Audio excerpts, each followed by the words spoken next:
Good morning everyone, নতুন blog start করলাম। পুরো ব্লগটা দেখো, আশা করি তোমাদের ভালো লাগবে। বাই দ্য ওয়ে, তোমরা সবাই কেমন আছো জানিও কিন্তু। তো আজ সকাল সকাল উঠে গেছি, আজকে তো সোমবার, চিনিকে যেতে হবে স্কুলে। তো চিনি এখনও ঘুমাচ্ছে, আমি উঠে একটু কাজ এগিয়ে রাখলাম। একটু পেঁয়াজ কাটার ছিল, তারপরে পুঁইশাক টুইশাক কাটার ছিল, সেগুলোই আর কি কেটে ধুয়ে রাখছি। আর চিনি স্কুল থেকে আসলে একটা ডাব খাবে, সেটাও সামনে বের করে রেখেছি। নিচের দিকে রাখিনি কেন জানো তো, ডাবটা হাতে নিয়ে নিয়ে খালি ঘুরে বেড়াবে, বলো পায়ে পড়লে ব্যথা পাবে না। আর চিনি ব্রেকফাস্ট বানাবো, সেই দুধটাও বের করে রাখলাম ফ্রিজ থেকে। আর উচ্ছে টুচ্ছে কাটলে যা হয় আর কি। তো আজকে রান্না করব পুঁই শাক দিয়ে, মাছের মাথা দিয়ে আর কি, ওই যেমন হয় পুঁই শাকের তরকারি ওরকম। আর তার সাথে উচ্ছে আলু পেঁয়াজ দিয়ে ভাজবো। একটা কথা বলি জানো, আমার না পুঁই শাকে ওই নিরামিষ জিনিস মানে আমিষ দেওয়ার থেকে, মানে মাছের মাথা টাথা দেওয়ার থেকে না, আমার নিরামিষ যে পুঁই শাকটা হয় পাঁচফোড়ন টোড়ন দিয়ে, ওইটা খেতে বেশি ভালো লাগে, ভাত হোক বা রুটি হোক বা খিচুড়ি হোক। কিন্তু মাছের মাথা দুটো রয়ে গেছে, ওটার তো গতি করতে হবে, তাই ভাবলাম করেই ফেলি। আর করার আগে মাসিমণিকে জিজ্ঞাসা করেছিলাম যে মাছের মাথা দিলে অসুবিধা আছে কিনা বা খাবে কিনা, তো বললো খাবে।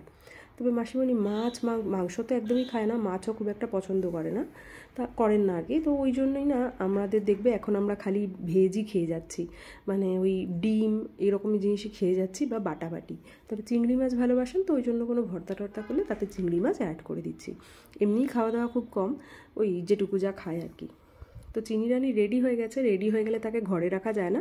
তো সন্দীপ বললো আমি দিয়ে আসছি, তুমি বাকি কাজ বাজ যেটুকু যা আছে করে নাও। তো চিনি আর সন্দীপ চলে গেল। আর এখন এত গরম পড়ে গেছে জানো দিনের বেলা, কিন্তু সকালবেলা না আমাদের এখানটা খুব হাওয়া হয়। তো পুঁইশাক রান্না করব, পাঁচফোড়নের দরকার। এখানে আমি বাজার থেকে পাঁচফোড়ন টোড়ন সেভাবে কিনি না, পাঁচফোড়নের যে সমস্ত জিনিস লাগে সেগুলো প্যাকেট কিনে নিই, ঘরে আমার নিজের প্রয়োজন অনুযায়ী যখন যতটা দরকার বানিয়ে নিই। আর পাঁচফোড়ন কোনো কিছুতে ফোড়ন দিলে না আমার গন্ধটা এত ভালো লাগে। তো আজকে পাঁচফোড়ন দিয়েই পুঁইশাকটা করব, কিন্তু যেহেতু মাছের মাথা দেবো তাই জন্য একটুখানি পেঁয়াজ কুচি আর আদা আর রসুন গ্রেট করে নিয়েছিলাম, পেস্ট আর করিনি, ওইটাও দেবো। তা না হলে না মাছের মাথা দিয়ে কোনো জিনিস রান্না করলে যতই ভালো করে মাছের মাথা ভাজা হোক, আমার না কেমন একটা আষ্টে গন্ধ ছাড়ে। এটা অনেকেরই ছাড়ে, আবার অনেকের হয়তো ছাড়ে না, কিন্তু আমার খুব ছাড়ে। ওই জন্য আমি মাছের মাথা দিয়ে কিছু রান্না করলে তাতে একটু হলেও পেঁয়াজ রসুন ইউজ করি, আদাও।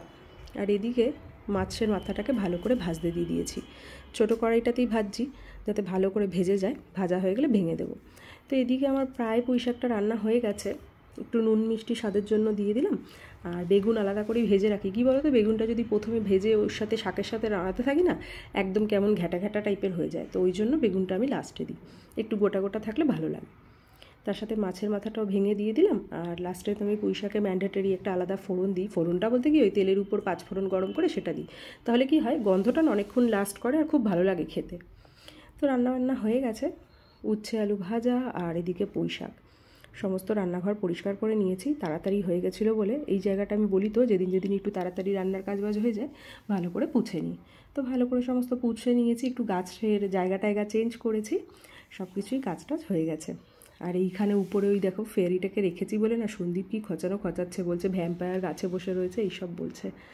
আর রান্নাঘরে এই মানি প্ল্যান্ট আর স্নেক প্ল্যান্ট এগুলো থাকতে থাকতে না কি হয়, তেল দেখবে ছিটে, মানে ফোড়ন টোড়নে ওটা ওড়ে না একটা, পাতাগুলো তেল তেলে হয়ে গেছে। তো আমি ভাতটা করে রেখেই গেলাম, স্নান টান করে নিয়েছি, করে এখন যাচ্ছি চিনিকে আনতে। ওই যে ম্যাডাম দেখো, ম্যাডামকে জুতো পরিয়ে দেওয়া হচ্ছে, এবার নিয়ে আসবো বাড়িতে। তো বাড়িতে তো আসতে চায় না, ছুটির সময় একটু খেলাধুলা করে বলে ওখানে খুব সাউন্ড হচ্ছিলো। তারপরে আমরা গেটের থেকে বেরিয়ে দেখি কোথাও পুজো আছে আর কি, তো সেটারই আর কি গাড়ি নিয়ে যাচ্ছিলো। আর কি বড় বড় বক্স ছিল, এত বাজি ফাটছিল।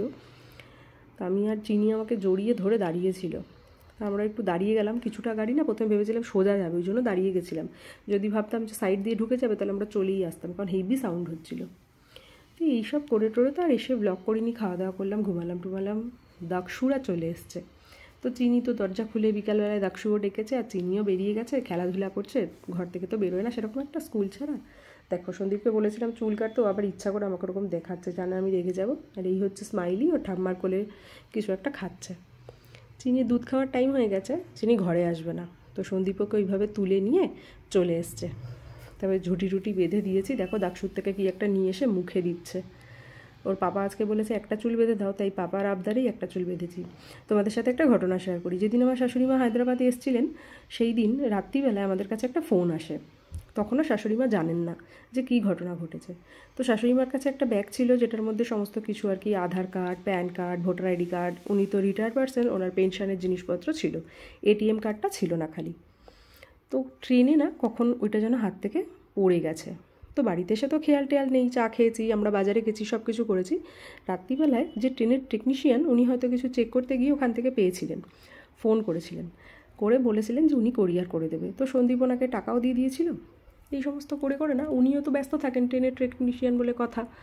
তো উনি না আজ বলছিল আজ দেবে কাল দেবে, যাই হোক আমরা একটু টেনশানে ছিলাম। ওই ডকুমেন্টসগুলো নিয়েও কিছুই হতো না, আমরা একটা জিডি করলে মাসিমণি আবার কলকাতায় চলে গিয়ে ইজিলি বানিয়ে নিতে পারতো। এখন তো এজেন্টরাই বানিয়ে দেয়, খালি ভোটার আইডি কার্ডটা আর অফিসিয়াল যে সমস্ত জিনিস ছিল সেগুলো নিজেকে করতে যেতে হতো। তো যাই হোক, প্রচুর 10-12 দিন বাদে দেখলাম ফাইনালি জিনিসটা এসে পৌঁছে গেছে। আর লোকটাকেও অসংখ্য ধন্যবাদ। মানে হয় না, একটা জরুরি ডকুমেন্টস হারিয়ে গেলে দেখবে যতই ওটা বানানো যাক, কিন্তু যতক্ষণ মানে হারিয়ে গেছে একটা কেমন লাগে না। তো পাওয়া গেছে। তো তারপরে আমি আর সন্দীপ যেহেতু চাটা সেরকম কমই খাওয়া হয়, দিনে একবারই খাওয়া হয়, তো চা আমাদের একটা 500 প্যাকেট বা কখনো 1 কেজির প্যাকেট নিই, 2-3 মাস চলে যায়। তো মাসিমণি এসছে, তো এখন তো রোজই ম্যান্ডেটরি চা খাচ্ছি।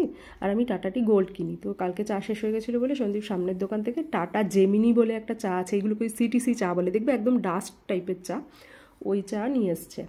তো ওটা দিয়ে এখন চালিয়ে নেবো, তারপরে গ্রসারির সাথে আবার চা অর্ডার করে দেবো। তো একটু আদা দিয়ে চা খাবো। আর সন্দীপ চা খাওয়ার জন্য বাইরে গেছিলো, ওই এখানেগুলোকে কী বলে আমি জানি না, আমি গুলুগুলু বলি, ছোট্ট ছোট্ট বড়ার মতন।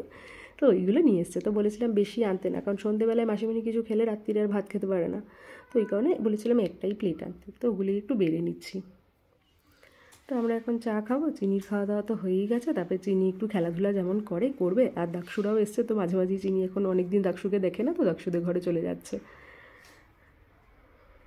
আর এখানে এই তেলে ভাজাগুলোর সাথে জানো তো কুচনো পেঁয়াজ তো দেয়, তার সাথে না বাদাম ভাজা দেয়, খেতে বেশ ভালো লাগে। তো এই আমাদের চা হয়ে গেছে।